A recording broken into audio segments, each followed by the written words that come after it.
Hello বন্ধুরা, আজকে তোমাদের সাথে একটা নতুন রেসিপি শেয়ার করব। নতুন রেসিপিটা হচ্ছে পনির বিরিয়ানি। নিরামিষ বানাচ্ছি আজকে, যেহেতু নিরামিষ আমাদের বাড়িতে, তাই নিরামিষ একটা বিরিয়ানি রেসিপি নিয়ে চলে এসেছি তোমাদের সামনে। তোমরা দেখতে থাকো আমি কিরকম ভাবে বানাচ্ছি।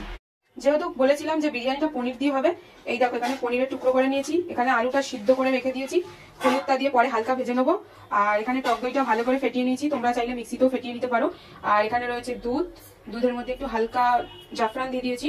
আর এখানে রয়েছে টমেটো, আদা আর কাঁচা লঙ্কা পেস্ট, আর এটা রয়েছে তোমার লেবুর রস। দেখো জলটা গরম বসিয়ে দিয়েছি, জলটা অর্ধেক গরম হয়ে এসছে। এবার এর মধ্যে একটু নুন দিয়ে দিচ্ছি, যাতে চালটার মধ্যে নুনটা ঢুকে যায়। এবার চালটা দিয়ে দেবো।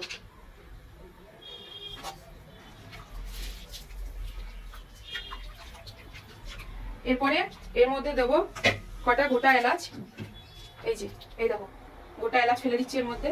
আর দেবো একটু সাদা তেল, আমরা ঘি দিয়ে করবো না, এটা সাদা তেল দিয়ে শুধু বানাবো। দেখো পনিরগুলো হালকা ভাজা ভাজা হয়ে এসছে, এবার নামিয়ে দেবো পনিরগুলো।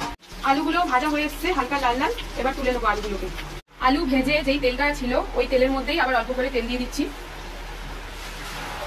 দিয়ে এবার একে একে মশলাগুলো অ্যাড করবো। প্রথমে দারচিনি ফোড়ন দেবো, এই দেখো দারচিনি দিয়ে দিলাম। এবার দেবো সাদা জিরে ফোড়ন,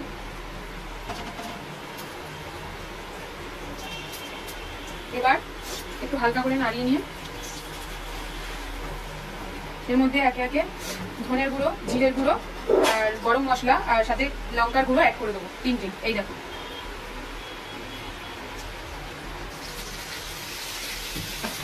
এবার এর মধ্যে দিয়ে দেবো পেস্ট করা টমেটো, আদা আর কাঁচা লঙ্কা।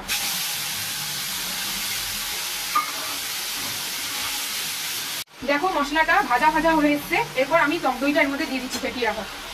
এই যে টক দইটা সব দিয়ে দিলাম। এবার ভালো করে এটা মিক্স করবো। দেখেছো কি সুন্দর একটা কালার এসছে। দেখো এইবার এর মধ্যে পনিরটা ভেজে রাখা আলুটা এক এক করে দিয়ে দিচ্ছি।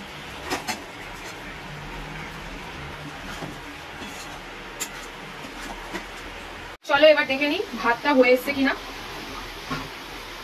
ভাতটা হয়ে এসছে, এবার ভাতটা নামানোর আগে এর মধ্যে একটু পাতিলেবুর রস অ্যাড করবো, অল্প একটু পাতিলেবুর রস এই যে অ্যাড করে দিলাম।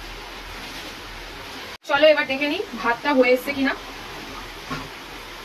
ভাতটা হয়ে এসছে, এবার ভাতটা নামানোর আগে এর মধ্যে একটু পাতিলেবুর রস অ্যাড করবো, অল্প একটু পাতিলেবুর রস এই যে অ্যাড করে দিলাম।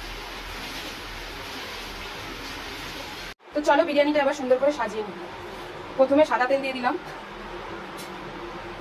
এবার একে একে দিয়ে দিচ্ছি অল্প করে গোলাপ জল, কেওড়া জল, জাফরানের দুধটা,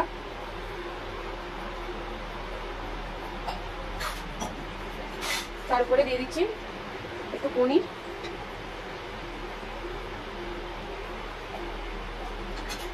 আবার ভাতটা সাজিয়ে নিয়েছি, আবার অল্প করে দিয়ে দিচ্ছি বিরিয়ানির মশলার মধ্যে দিয়ে।